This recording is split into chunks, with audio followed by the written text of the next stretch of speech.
Bueno muchachos, ¿cómo están? Bienvenidos al curso de Química Agroindustrial 1 del programa de Ingeniería Agroindustrial. Hoy vamos a ver el video análisis próximo de los alimentos. El nombre análisis próximo viene porque ese grupo de compuestos químicos que hace parte de un alimento se pueden agrupar en 6 componentes, que es humedad, cenizas, extracto etéreo, fibra bruta y proteína. Y por aproximación podemos hallar carbohidratos, porque no existe un solo método que nos pueda determinar todo el contenido de carbohidratos. Bueno, vamos a empezar con el porcentaje de humedad. Todos los análisis tienen un orden y se van a ir explicando en el video. Porcentaje de humedad es el contenido de agua que tiene el alimento, que es susceptible de ser extraído por deshidratación a 105 grados centígrados. Si ustedes ven la fórmula, el porcentaje de humedad es el W del agua sobre el W de la muestra por 100%. Pero para obtener el agua lo hacemos por diferencia, entre el peso de la muestra inicial menos el peso seco, o sea, después de hacer la deshidratación, cuánto queda de muestra. El método por estufa se utiliza mucho, se utiliza a 105 grados con crisoles o con cápsulas de porcelana, pero hoy en día se están aplicando otros métodos que tienen como principio la constante eléctrica del agua. En la imagen ustedes pueden ver una balanza para determinación de humedad, en la cual se pone la muestra, se deshidrata a temperaturas altas dentro de la balanza y él va registrando el peso. Cuando llega a peso constante, la balanza inmediatamente me registra la humedad.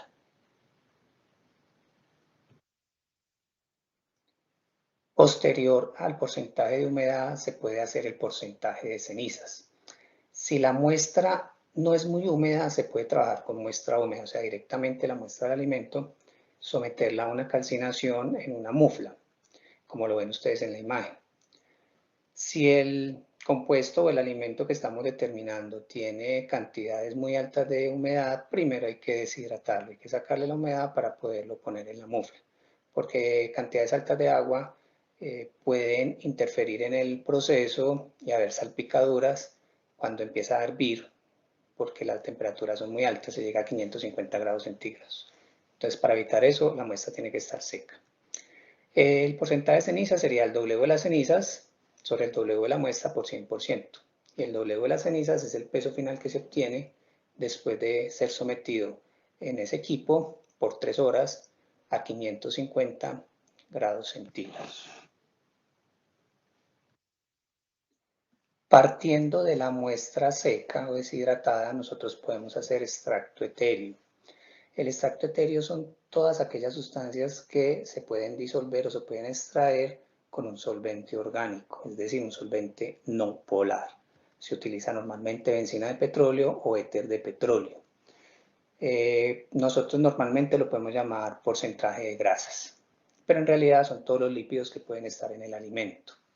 Su fórmula o la forma de calcularlo es el peso del extracto etéreo, o sea, lo que nos queda al final de la extracción, sobre el peso de la muestra seca por 100%. Hay que tener muy presente que cuando lo hacemos con muestra seca, el porcentaje nos va a dar en base seca.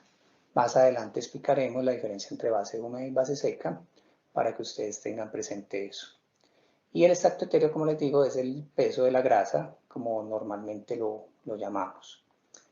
El montaje que se utiliza para hacer esta extracción se llama Soslet, uno de los tantos que se utilizan, Soslet, que aplica, ven ustedes en la parte de abajo, un balón donde está el hexano o el éter de petróleo o la benzina de petróleo, que al ser calentada se evapora, llega hasta el condensador que está en la parte de arriba del montaje y por condensación el solvente empieza a caer sobre la muestra. En la imagen es la parte verde, una capsulita donde se colocan la muestra y va extrayendo, haciendo una extracción fraccionada de estos compuestos.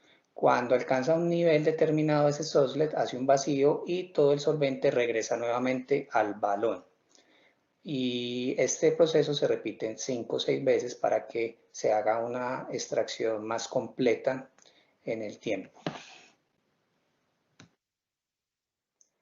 Bueno, la fibra cruda también partimos de la muestra seca. O sea, la idea es que siempre con la muestra seca podamos hacer la mayoría de los análisis. La fibra cruda se basa en una extracción con dos digestiones, una digestión ácida, después una digestión básica, que se puede hacer con este equipo que está ahí, o también se puede hacer directamente con un beaker, adicionando ácido sulfúrico .255 normal y después hidróxido de sodio .313 normal. Después de esas dos digestiones, el residuo que queda, o sea, lo único que no se ha digerido, es lo que se considera fibra cruda. Entonces su cálculo sería peso de la fibra sobre el peso de la muestra seca por 100%. Y el peso de la fibra es el peso final que se obtiene del proceso. El procedimiento termina con una deshidratación para que el peso final sea solamente la fibra y no cuente el agua que estaba dentro del proceso. En algunos análisis próximos ya no hacen fibra cruda, lo meten dentro de carbohidratos. Es decir, que cuando se hace el cálculo final, en los carbohidratos estaría incluida la fibra cruda, pero no se sabría cuánto corresponde de ese producto. Bueno, el último análisis que se realiza es el porcentaje de proteína. Si nos devolvemos un poco, humedad, ceniza, fibra y extracto etéreo son análisis gravimétricos, que los vamos a ver más adelante en otra unidad. Y porcentaje de proteína, la determinación final es un análisis volumétrico. No me voy a detener ahí porque lo vamos a ver más adelante, pero quiero que conozcan la diferencia en este momento. Se basa en un método, bueno, hay diferentes métodos hoy en día para hacerlo, pero el más normal es el Kendall, el método Kendall, que consiste en hacer primero una digestión con ácido sulfúrico para que todo el nitrógeno que se encuentra en los aminoácidos que conforman la proteína se convierta en nitrógeno amoniacal. Posteriormente se hace una destilación que sería con la parte, el equipo que se encuentra en la foto, el que está a la izquierda, hace una destilación para recoger todo el amoníaco en forma de borato de amonio o en forma de sulfato de amonio, dependiendo del ácido con el que lo quieran recoger. Y por último se hace una titulación para poder determinar cuál es el porcentaje de nitrógeno. Se titula pues el amoníaco que queda y por relaciones estequiométricas se puede hallar nitrógeno.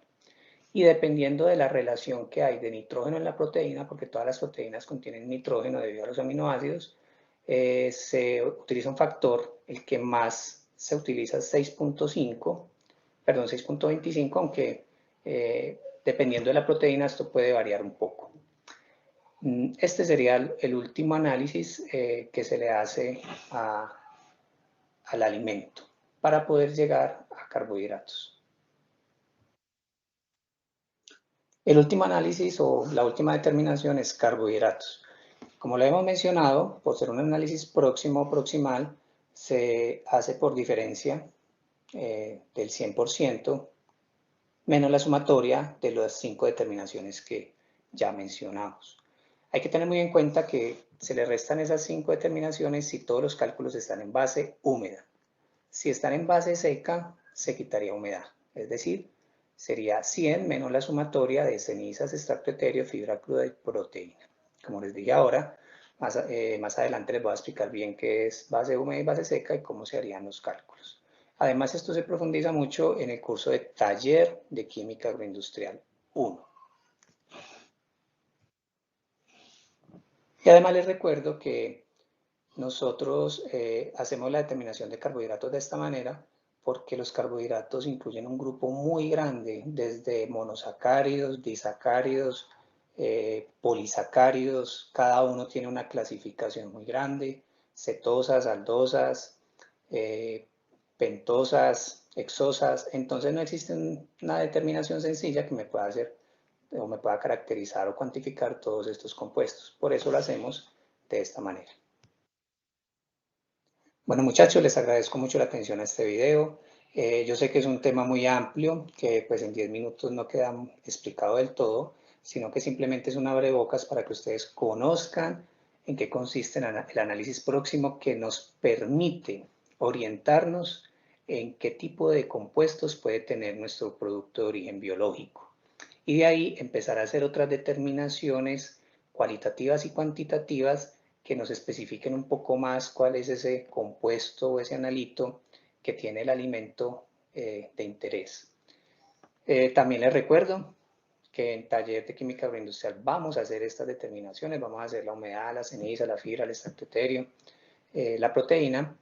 Entonces ustedes van a poder ampliar este concepto, van a poder aplicar ese concepto o esos conceptos que estamos viendo para que los lleven a una determinación química.